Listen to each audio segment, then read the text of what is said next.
In today's video, I'm going to show you how to add buttons in Notion. Buttons are an amazing way to streamline your workflow, automate tasks, and boost productivity. Let's dive in and set this up in your Notion workspace. First, open the Notion workspace where you want to add a button. Think about where this feature will make the most impact for your workflow. Next, type // in your workspace. This brings up a menu of commands and shortcuts. From this menu, select Button. A pop-up window will appear, allowing you to name your button.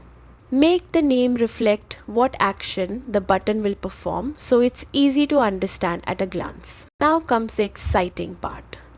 Deciding what happens when the button is clicked. In the pop-up window, locate the new action section. You can choose from multiple actions such as inserting blocks, adding a new page, editing an existing page, or even sending notifications. For example, let's choose insert blocks.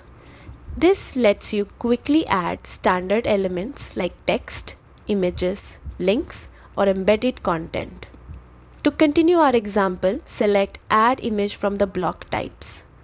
Upload a file from your device and click Done to finalize the setup. Once everything is configured, test your button by clicking it. Make sure the action performs exactly as expected. This ensures your workflow automation works smoothly.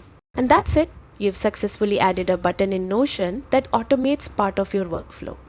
This simple feature can save time, reduce repetitive tasks, and make your workspace more organized. Don't forget to like, subscribe, and hit the bell icon for more Notion tips and productivity tutorials.